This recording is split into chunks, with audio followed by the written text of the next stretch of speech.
Project Imran Khan का अंजाम, हामिद मीर का तहलका खेज कॉलम, बाजवा की ऑफर पर शहबाज का इनकार, इमरान की किस्मत बदल डाली। रोजनामा जंग के कॉलम निगार हामिद मीर अपने कॉलम प्रोजेक्ट इमरान खान का अंजाम में लिखते हैं कि ये कहानी 2018 में शुरू हुई और 2023 में अंजाम को पहुंची।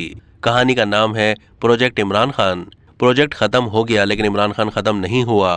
प्रोजेक्ट इमरान खान 2011 में ISI के सरबरा अहमद शुजा पाशा ने शुरू किया था। सन 2012 में उनकी रिटायरमेंट के बाद इस प्रोजेक्ट को ज़हीरुल इस्लाम ने आगे बढ़ाया और नवाज शरीफ को हुकूमत से निकालने के लिए इमरान खान को इस्तेमाल किया। इमरान खान का 2014 में इस्लामाबाद की तरफ मार्च और फिर डी चौक में धरना ISI की प्लानिंग का नतीजा था, लेकिन ये प्लानिंग फेल हो गई। ज़हीरुल इस्लाम की रिटायरमेंट के बाद प्रोजेक्ट इमरान खान की फाइल वक्ती तौर पर बंद हो गई। ये फाइल जनरल कमर जावेद बाजवा के आर्मी चीफ बनने के बाद दोबारा खुल गई। बाजवा ने अपने ससुर major general retired Ijaz Amjad और कुछ पुराने दोस्तों की मदद से आर्मी चीफ बनने के लिए लॉबिंग की। नवाज शरीफ ने जनरल बाजवा को आर्मी चीफ बनाने का फैसला मेरिट पर नहीं बल्कि सिफारिश पर किया और बाजवा को आर्मी चीफ बनाने के बाद 1 साल के अंदर अंदर वजारत उस्मा से फारिग हो गए।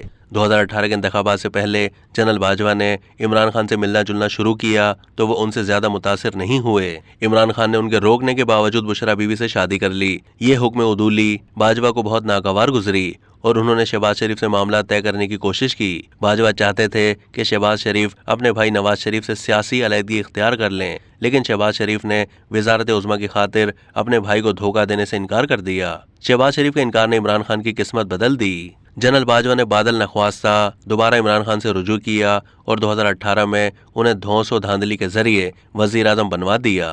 2018 में प्रोजेक्ट इमरान खान के असर व आगाज का मकसद पाकिस्तान में बहुत सी आईनी और सियासी इस्लाहात लाना था। इमरान खान इस प्रोजेक्ट के लिए सिर्फ एक पॉपुलर फेस थे।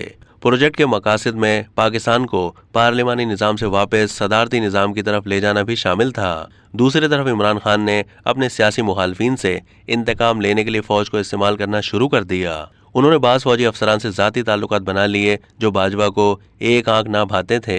2019 में बाजवा ने अपनी मुद्दत मुलाजमत में तोसी हासिल करने के बाद इमरान खान को आंखें दिखाना शुरू कर दी। दोनों के इख्तलाफात ने उस वक्त शिद्दत इख्तियार की जब बाजवा ने फैज़ हमीद को ISI की सरबराही से हटाने का फैसला किया और इमरान खान ने यह फैसला मानने से इनकार कर दिया। आर्मी चीफ और वजीर आज़म के इख्तलाफात का मुखालफिन ने फ़ायदा उठाया और तहरीक अदम एतमाद के जरिए इमरान खान को हुकूमत से निकाल दिया। इमरान खान की हुकूमत का खात्मा अप्रैल 2022 में हुआ, लेकिन उन्हें यकीन था कि प्रोजेक्ट इमरान खान ख़त्म नहीं हुआ और बहुत जल्द वो वापस हुकूमत में आ जाएंगे। प्रोजेक्ट इमरान खान के खात्मे का यकीन उन्हें 9 मई 2023 को आया जब रेंजर्स ने इमरान खान को इस्लामाबाद हाई कोर्ट के अहाते से बड़े तज़हीक आमेज़ अंदाज में गिरफ्तार किया। अब तक के लिए इतना ही। मज़ीद मालूमात के लिए डेली जंग के YouTube चैनल को सब्सक्राइब कीजिए।